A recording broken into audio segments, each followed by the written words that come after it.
Speak Your Mind Radio is an internet radio community on DLive, broadcasting abducted child alerts, missing person cases, and bringing breaking and top news to you affecting our world, along with music and talk radio. Thanks for listening.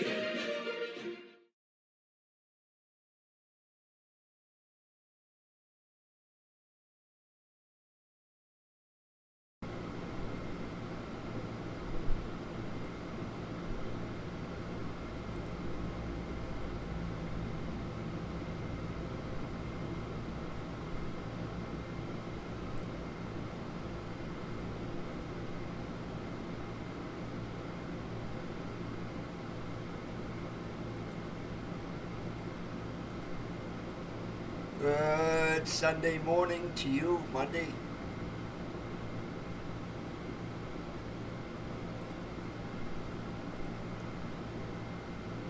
Hello, good morning, afternoon, or evening, wherever you may be watching this. We had some breaking news come in earlier this morning on the attempted assassination of former President Donald Trump. The alleged shooter has been revealed, and he's identified as Thomas Matthew Crooks. He's only 20 years old and the resident of Bethel Park, Pennsylvania, which lies around 40 miles from where the Trump rally took place yesterday. Thomas shot Trump from 200 to 300 meters away. He was positioned on the roof of a manufacturing plant and was killed by several Secret Service snipers, and the AR style rifle that was reportedly found right next to Thomas's body. And I'm going to show you a UGC video. If you're not familiar with what UGC means, it's user-generated content. This is from the courtesy of AFP and Huntington Times on YouTube. So I'm going to go ahead and go into this clip right here.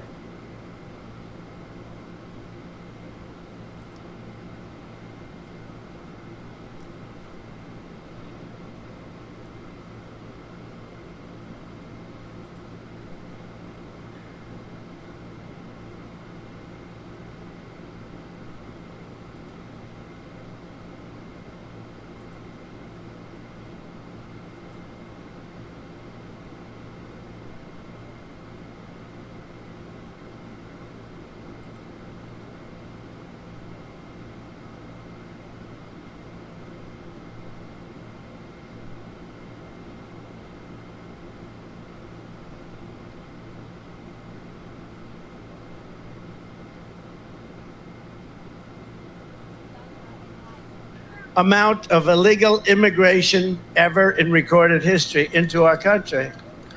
And then the worst president in the history of our country took over. And look what happened to our country. Probably 20 million people. And you know, that's a little bit old, that chart. That chart's a couple of months old. And if you want to really see something that said, take a look at what happened.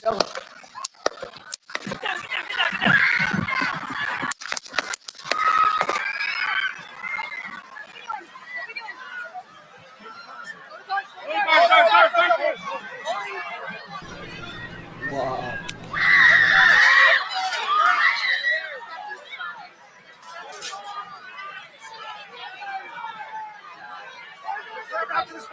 Move it there. Hold. When you're ready. On you. Ready? Move. Up. Move. Go. Hawkeye's here. Move it to the stand. Get ready. You ready?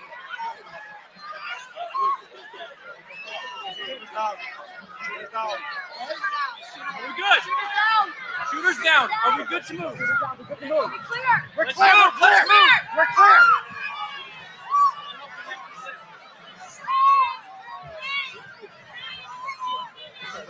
Come on. Let me get my shoes. I got you, sir. Let me get my shoes. Hold that in your head, bloody. So we got to move to the bus. Let me get my shoes. Okay, my shoes down. What's up? Wait.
It was so unbelievable. I didn't, this was like, Down there on that stage, I cannot believe well, to me, you're trying to figure out if you're okay, what's going on, was he shot, was he wounded, then you're going to hold a microphone stand and say, let me grab my shoes as they tried to take them off. So we're just trying to figure out what happened.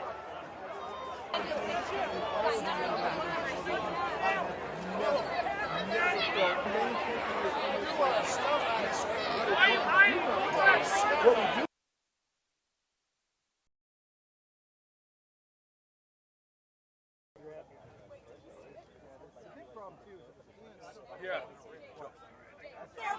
Right now, going back to the sound, so it's like that series of pops, and then something else.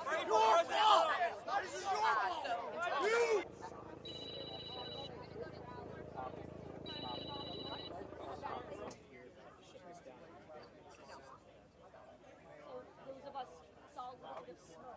Wasn't sure what was going on. My producer Bianca and I. Amount of illegal immigration ever in recorded history into our country. And then the worst president in the history of our country took over. And look what happened to our country. Probably 20 million people. And you know, that's a little bit old, that chart. That chart's a couple of months old. And if you want to really see something that's said, take a look at what happened.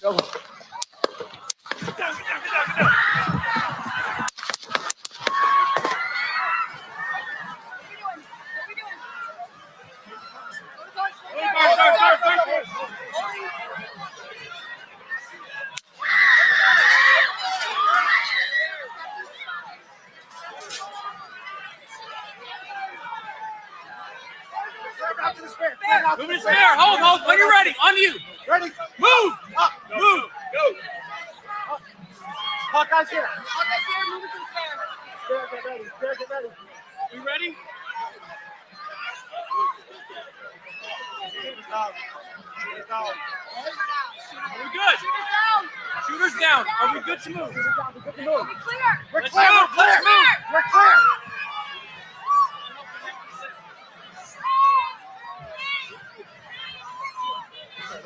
Come on. Let me get my shoes. I got you, sir. I got you.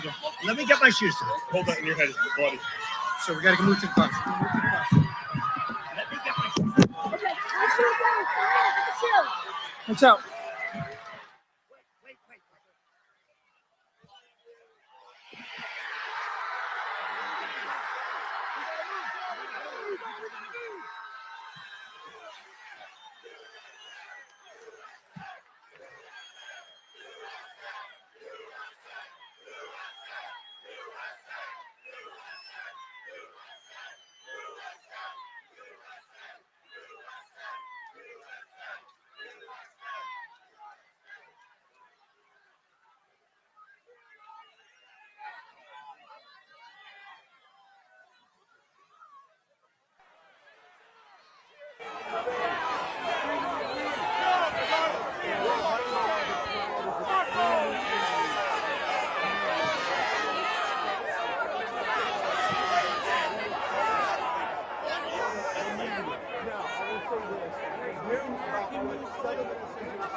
Honestly, it was so unbelievable. I didn't, this was like, Down there on that stage, I cannot believe well, to me, you're trying to figure out if you're okay, what's going on, was he shot, was he wounded, then you're going to hold a microphone stand and say, let me grab my shoes as they tried to take them off. So we're just trying to figure out what happened.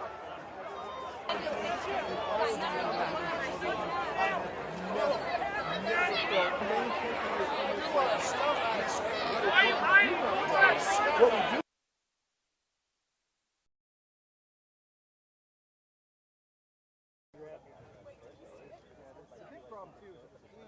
Yeah.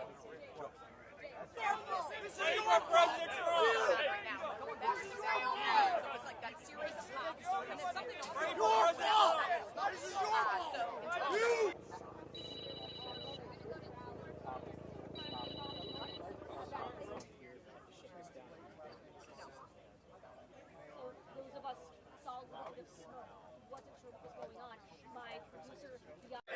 And you know, that's a little bit old, that chart. That chart's a couple of months old. And if you want to really see something that's said, take a look at what happened. We're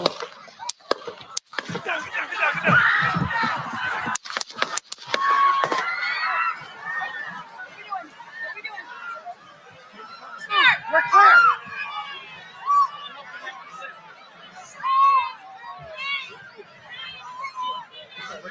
Come on. Let me get my shoes. I got you, sir. I got you, sir. Let me get my shoes, sir. Hold that in your head, it's bloody. So we gotta move to the bus. Let me get my shoes. What's up?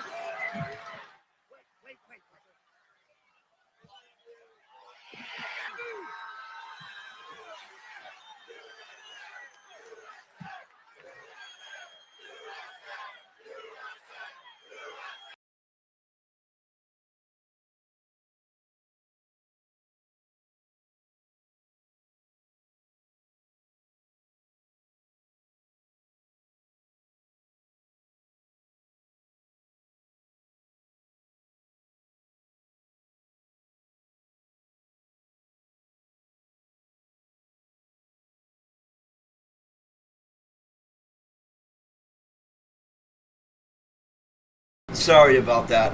Had to be taken away from the computer for a minute. I had to do something. I was being paged. So that was that. Now I'm going to go out a little bit further into this video a little bit later because now we're going to be hearing witnesses that were there. What happened?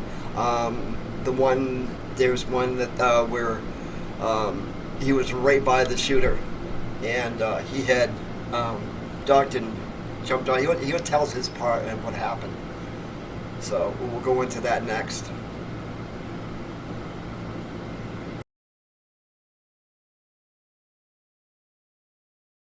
I don't know if that was from the Secret Service tackling him, or I don't know what that was from. Yeah. Breaking news media! How are you feeling right now? Distressed.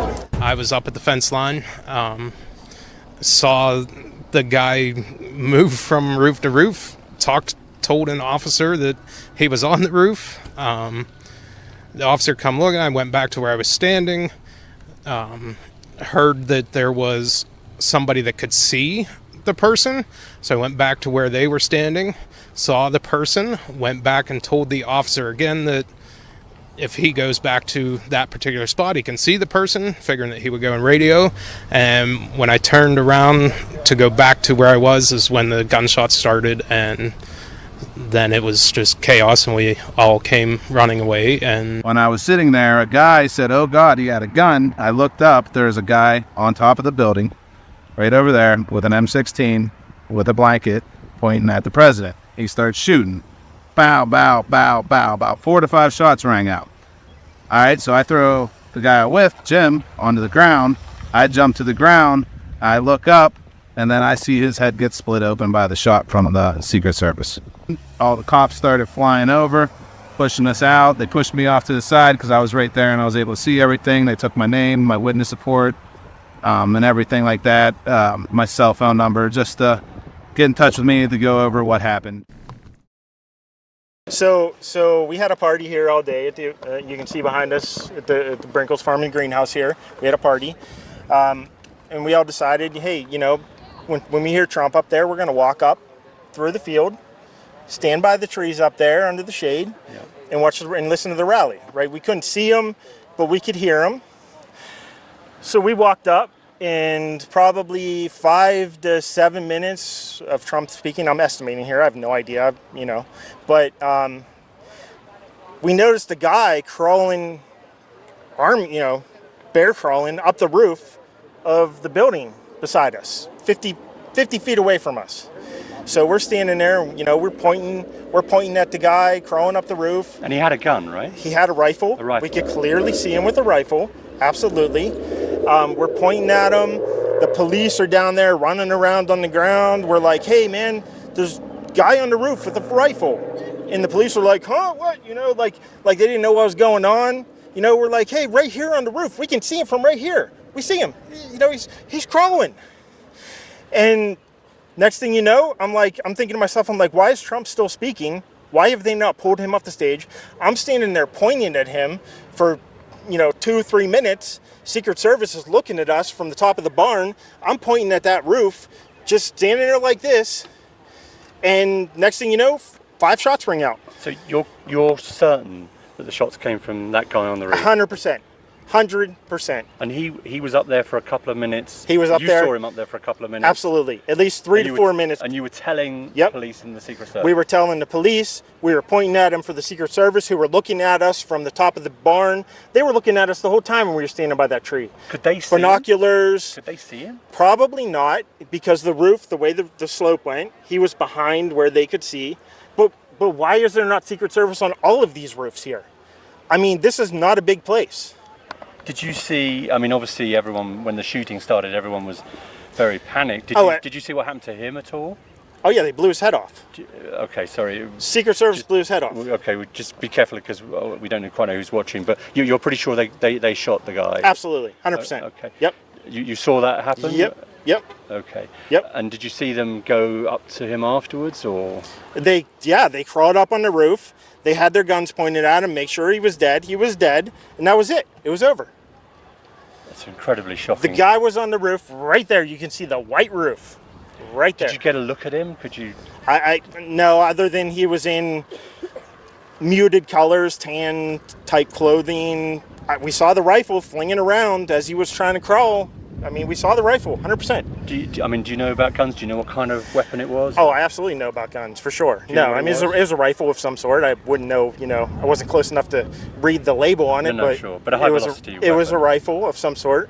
Yeah, absolutely. So how do you process what you've just seen? I don't know what to say, man.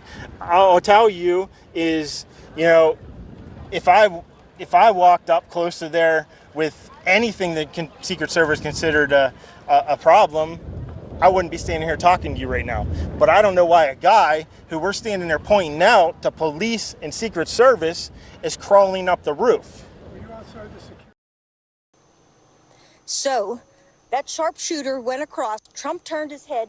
His ear must have been nipped, and it killed somebody in the stands over to the left. Could you see anyone injured besides the blood on the former president? All I saw was the gentleman from Beaver County who spoke earlier in the day. He was running for the State House Representative, Elmore. I know his name. He had a white shirt on, and I saw him come from that left stands where the people were mostly shot. I think there were several. They said 3 medevacs left here. Blood was down the right side of his. He wasn't shot, but you could see that he was next to somebody who must have been bleeding profusely, because he either helped them and ran, rubbed against them, or tried to get them help or something.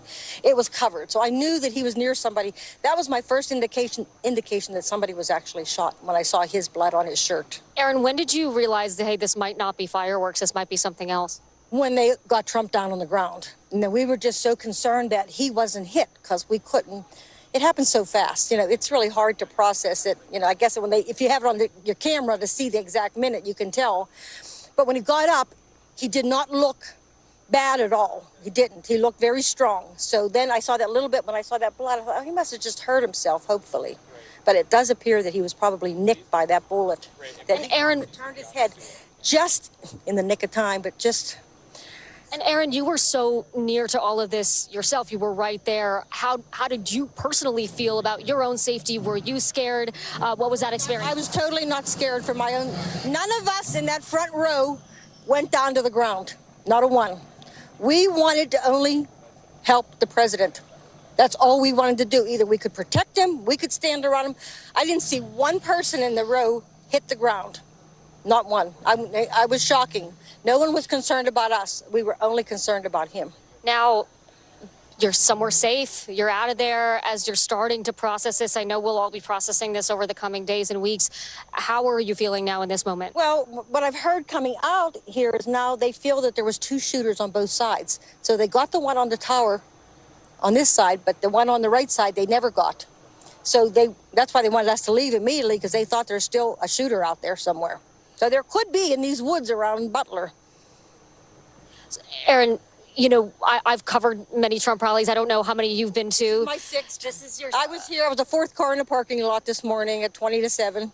So I've worked all day. You've been here all day. You know that. I knew you were NBC. Yeah, we're here. Look, you know the atmosphere coming into a Trump rally. The supporters, very jovial, very celebratory. Typically, people are selling merchandise, food. What were you coming in with today, and what are you leaving with tonight? Well, I was here 4 years ago when he was in Butler. You know, it was like 58,000 people. I tell people it was the most magical night of my life. When he came on that helicopter and circled 2 times, he had 4 rallies that night. It was just an unbelievable night. And I was anticipating to be another unbelievable night, but not this way. And it's just very sad. I mean, all these people that came to see him and to have him hurt, I can't even describe it, you know. I just feel sad. I feel sad for our country. I feel sad for everybody, you know. I mean, you don't like the guy, don't vote for him. Don't kill him. We love the guy. We're going to vote for him. You know, I mean, what is up with this violence? I mean, it's just terrible. I mean, I just wish that people that, I mean, I'm glad that guy's no longer with us anymore in that tower. Erin, thank you so much. I'm so glad. No, I'm so glad you're safe. I know it's a lot to process today. Thank you so much for your time. Thank you. That is where I ran into a man named Joseph, and I want to introduce him to you now. And as we just learned, Joseph, you weren't listening to the program here, but Lester Holt, NBC News, just reporting that one of the attendees has deceased, has died from injuries as a result of the shooting. Joseph, you told me off camera that you may have witnessed this, and I'm so sorry to be talking to you in this tragic moment, but can you describe what it is that you saw? I was attending the rally. I was in the set of bleachers, the very far left of the podium where President Trump was speaking. You know, I was there with friends. I heard several gunshots. The man beside me suffered a gunshot wound to the head, was instantly killed, fell to the bottom of the bleachers. Another woman looked like she got hit in the forearm or hand. And then at that point in time, it was rather chaotic at that point because half the people were looking because they thought it was fireworks. I knew it was gunshots right away. My friend, you know, hit the deck. I was kind of looking around just trying to see where the shots were coming from. It seemed to me like the shots were coming from behind the bleachers. It seemed to me the man got hit in the head from behind. He was killed instantly as far as I could tell. And at that point, state police and a SWAT team, you know, started evacuating the bleachers, and then I helped carry the man out of the bleachers to a tent that was behind. And Lester, that's just one of the several harrowing stories that we heard from eyewitnesses today, people of all ages, people talking about the children that they saw, who they're so concerned about, who obviously are going to live with this trauma for the rest of their lives. Listen. I was positioned probably about maybe 20 feet away from the president at the point in time when he was making his address. I was to the right of the stage due to me being I was a speaker at the event. So I did my speech earlier today during the pre-program, and I was a few feet from where this all occurred. We heard the shots, and I thought it was, first thought it was fireworks because, you know, people are on edge, and any kind of loud boom you hear, you're going to think gunshots immediately, especially because of the environment of what was going on. And I turned around, and someone yelled medic, and I looked, and there was no way a medic could have got to that person in time. So I left my seat, took my tie off, I jumped over the barrier, and I ran to the individual. But when I got there, it was too late. The person was bleeding out through their head. And like I said, once again, respects to the family because this is a very tough time. But they were shot, and I tried to, you know, block the wound. I tried to I held a towel against it, and until a medical team arrived and got him out. And, you know, from there I helped the police and crowd control with getting people out of there because people were very nervous, people were very hesitant, and we had to move people fast and get them into a safe location opposite of where the shooter was at or said to be at. So I assisted with getting people down and getting people out. And I try to keep kids calm and just get people clear. Wow, Rico. Obviously, we want to be sensitive to the victim's family. But can you tell us more about this person, where they were? Was it a man? Was it a woman? Well, it was a male. It was a male victim. He was literally just sitting there in the stands. He had to be maybe 3 or 4 rows up from the bottom of the bleachers where everybody was sitting. And 1 second, everyone's cheering and happy and listening to what Trump's saying, and the next minute, he's gone. Rico, did you have any training in this sort of like first aid? I mean, this is life-saving aid that you're describing here. I mean, I'm in the military. I'm in the 171st Air Refueling Wing, and we learn first aid and self-aid buddy care and basic training. And at the point, as soon as I heard the shots and I seen and heard someone yell medic, my first instinct was, I'm trained in self-aid. I'm trained in applying a tourniquet, but I'm not trained to see someone's, what I witnessed. I mean, nobody can be trained for that. And we're getting the sense, Rico, not just from you, but from others, I think there's going to be some serious time, some healing that's going to need to take place for the people who were there and saw all of this, and especially for you to see everything up close. And you got the sense early on that that this person was lost?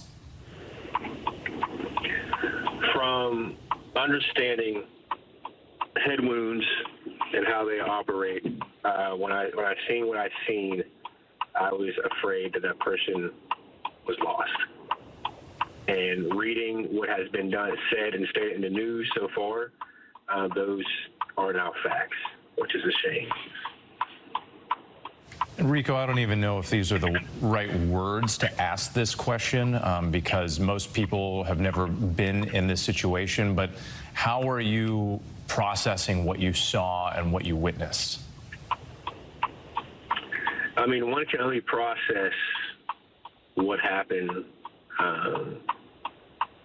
hopefully as slow as possible. But my worry, my heart at this point in time is not for myself, but it's for the families of the loved one. We just saw him, Trump, duck behind the podium, and then a Secret Service pile on top of him, and we heard the shots. More like what we heard, the bullets rattling around the grandstand. One hit the speaker tower, and then chaos broke. We hit the ground, and the police converged to the grandstands. I watched him kind of graze his ear, and then I heard a pop, and then he went down, and then I heard another pop, and then a Secret Service kind of came up to the stage. I mean, it was just a chaotic scene. I could see his face. He was right there talking, having a good time. And, you heard 1 shot, 2 shot. It sounded like, bang, nothing crazy. And then you heard maybe 3 or 4 more, and that's when everyone got quiet, started panicking. Trump dropped right to the floor. I guess Secret Service jumped on top of him and shielded him. But, as soon as everyone in the crowd figured out what was going on, we all ducked, and my buddies just jumped on top of me, piled on top of me. And we had no idea what was going on. You're in total shock. You're shook, and, you can't feel your legs. But we were trying to decide if we wanted to get up and run, and we had really no idea what to do. And next thing you know, you see bullets, or you hear bullets flying, and I believe a bullet hit the hydraulic lift that was holding up the speakers, and that thing almost collapsed. There was hydraulic fluid and water spitting everywhere all over the crowd.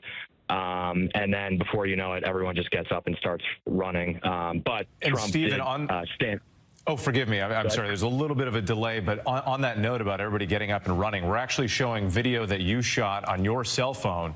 And this is the moment with people running out of the venue. Describe what that was like, and when were you actually able to get out?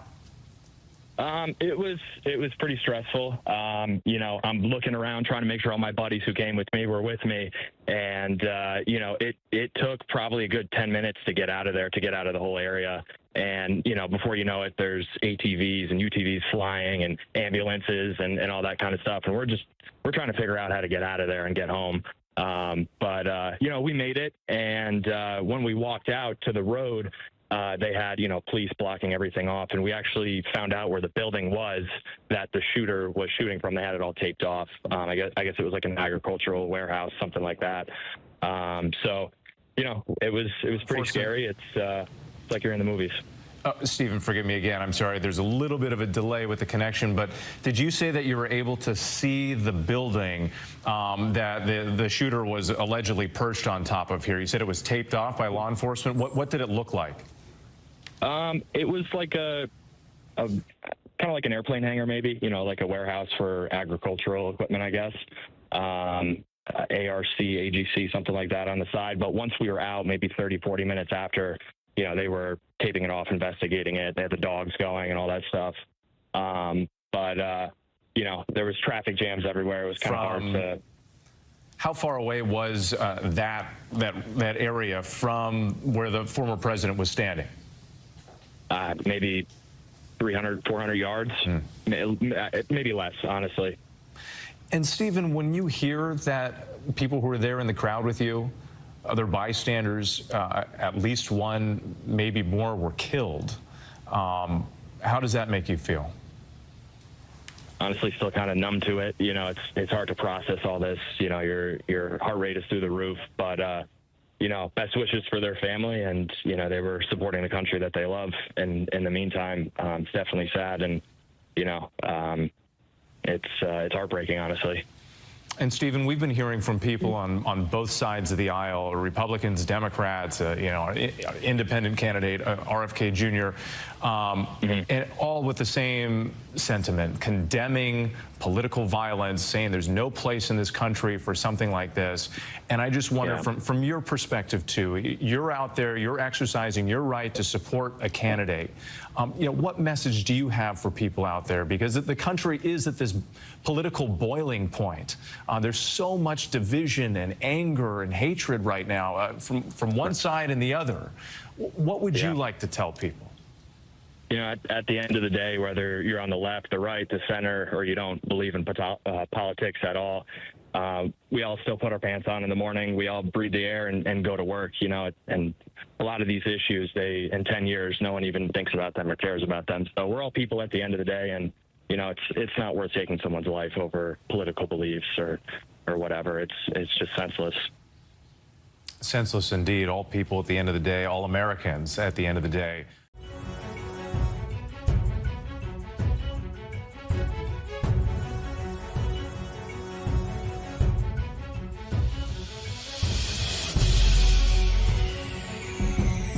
Look what happened.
This evening we had what we're calling an assassination attempt against our former president, Donald Trump.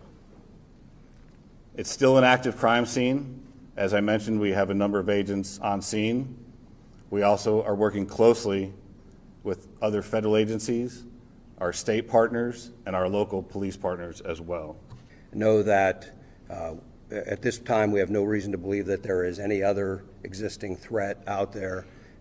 We are doing everything we can to make sure that this is thoroughly investigated, and that if there is any information developed that anyone else was involved, that between PSP and the FBI, that will very quickly be.